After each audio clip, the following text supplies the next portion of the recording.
was just in bed and I was like looking at, okay, let's see social media, gym, Instagram feed. It's all very masculine energy or like a lot of chiseled body and chiseled abs and nothing is impossible quotes. Why would they even look at you? Sarah, thanks for joining me in this session. So this is Daily Semo. I interview and talk to business owners and also marketers to find out how they do their marketing so that other people can also learn from that and do better in their businesses. So to get started, maybe you can just introduce who you are and Good Juju Barbell Club. I'm Sara and I'm one of the co-founders of Good Juju and I'm also a full-time strength coach. Good Juju Barbell Club is a PT studio based in KL. We're located in Damansara Heights, specifically in DC Mall.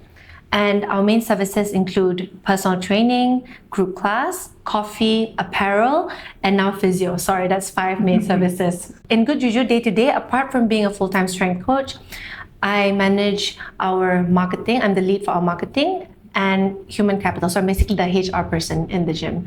So I make sure that the culture of Good Juju is in line with what we originally wanted.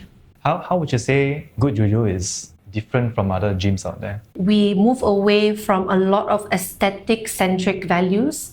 We don't want our jujubes, what we call our clients, to wait for the after photo to celebrate themselves, right? Because every time you come in to the gym, every time you show up, every time you get better at a lift, that's a cause for celebration. There's a lot of clarity in why we do what we do. That's why our gym is so colorful, because we wanted to create a safe space where people who've always felt intimidated or anxious or scared at the gym to come in and explore strength training and find out for themselves like, hey, strength training isn't that scary. How I got the colors was that I was watching a lot of Wes Anderson films.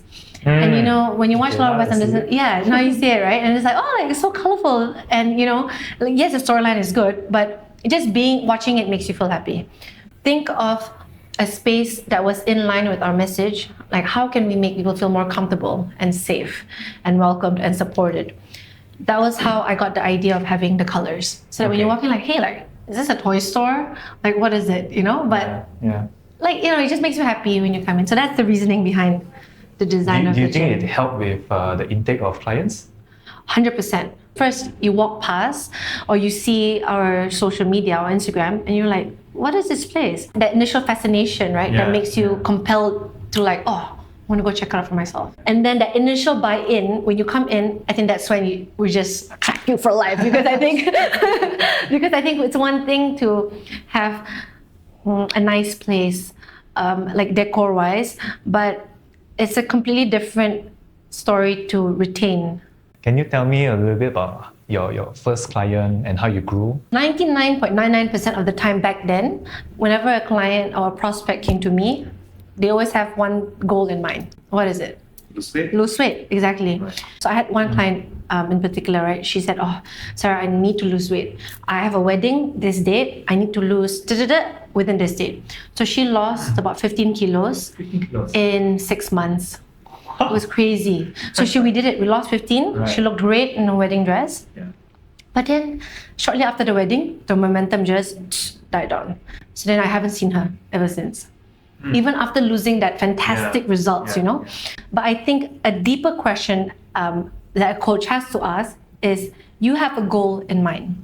But how can I, as a coach, make you consistent? Because what happens after you get the results? For me, as a coach, my number one goal has always been, how can I make the client love the process? Because I think once they love the process, once they love what they do, they're going to keep doing it for a long time. So let's say the moment they come in, contact from the front of house. As they're coming up the PT area, like contacts with other coaches, how can they feel welcomed and supported? So we go through a culture induction for all of the team, coaches, front of house, everyone, to get everyone aligned on this message and execution. Every time you see someone that you don't know, you greet them like, hey, good morning. You leave your ego at the door. And then as a new person, when I come in, like, oh wow, like everyone's so friendly here.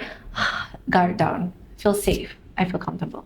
Do you think a lot of gyms don't do that? What we just do a bit differently is that we're cognizant of this process. We are friendly not just to the ones that we know, but we have to be especially friendly to the ones that just came in. So maybe let's get into a bit of marketing right now. Sure. What is your marketing process like? Word of mouth, referrals, and Instagram. Instagram. That's it. Okay. Our only social channel is actually Instagram. Have you tried any other channels? No, but again, the marketing team is only me, and my photographer. She's my creative director, so she helps me make sure that the visually it's aligned with our gym. But to this day, we've only had one channel, which is Instagram. Like all Instagram, it's the people who come past the gym. And then they come in and then they schedule a movement screening with a coach. Oh, okay. Yeah. Okay. And do you run any ads at all right now? No. The last time I ran an ad, I only spent 120 ringgit. Just for the event? Just for the event, only one time. Right. Any results of that one? Just got more views, but that's not for any conversion. That's really just for Just awareness. Can you tell me a bit about your content process? So the process behind it is every month we'll have a sit down and I will brainstorm. These are the things that we want to focus on. Let's say we have a new drink or a new apparel coming up, or a new coach just came in and you want to highlight this coach. And then we execute and then we just post it on Instagram. But to answer your question, from day one, how did the marketing strategy came about? Yep. I was just in bed and I was looking at, okay, let's see social media, gym, Instagram feed. There's the 3x3 grids. Yeah. It's all very masculine energy, or a lot of chiseled body and chiseled abs and nothing is impossible quotes. That's the general gist of it. And then I went to look at all the other gyms, in KL, in Melbourne, where I used to study. I'm so bored. Why would they even look at you? And we consume so much content every day. There's so much visual fatigue that we face, right? Yeah. I thought of an idea, again, back to that Wes Anderson film, and I Googled Grand Budapest Hotel frames. Okay. And then in the search results, there were a lot of cut frames in the scenes. I love how he presents his movies. What if we present gym ideas into very similar to a Wes Anderson film? Okay. I don't want people to think I have to look like this to go here. Because I think that would go against our safe space values, right? Yeah. Without a second, microsecond, they're already scrolling past you. Yeah. But how do you make them oh, what's this? So that was one. And then the second one was our copy. There's so much you can get from online already. How can we convey this energy to you without you even being here? Keeping the language casual, almost funny, and not afraid to swear, So I think that was one thing. I'm okay, I said, do you think I should swear? And then I think no, I think we should just say it's authentic. We have, let's say, a small cafe or restaurant who wants to replicate the same success you have. Okay. What would you do? Customer experience first. Okay, we put our stuff in their shoes. Okay, is it clean? Does it smell nice? When I go to the toilet, is the toilet clean, right? Yeah. Do I have amenities like tampons or cotton pads that's ready for me? Towels, are the towels ready?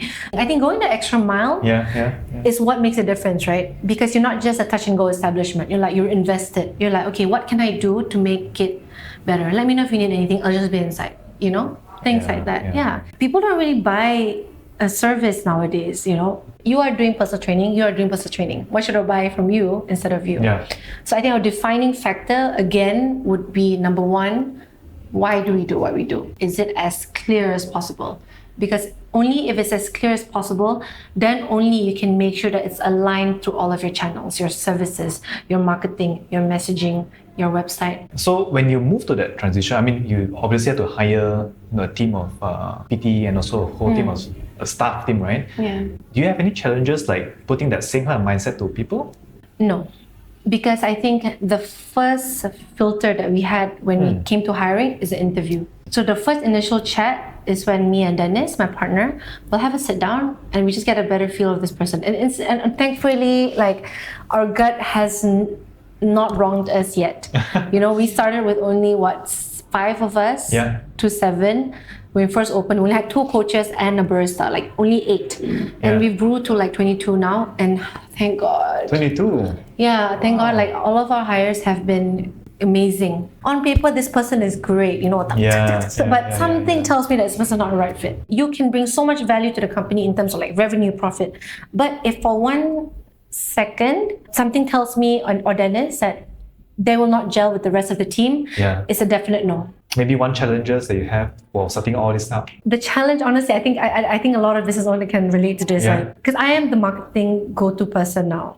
In the event that I have to let go of some roles, the flavor is not there anymore. Yeah, and I don't know how to make that transition, because I think I'm very protective of the essence of the gym copy, and the style, messaging and the style. Right. That's a challenge. I think if you guys know, you can help me. Like, I would love to know how you like learn to. You can train SOPs, processes. Yeah. But when it comes to creativity, it's a little bit harder to train, right? Correct. I totally understand. Like one big lesson you have learned from setting up good Juju.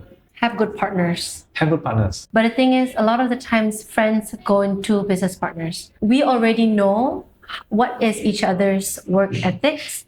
And we know that when we set our mind on something, we are going to go 110%. You know, from day one, we're already very aligned. This is how we're going to run things. And I'm the one that's like pushing, right? Like I say, if anything you tak puas hati, you have to tell us, you know, like we, remember, because we're going to do this like as a team.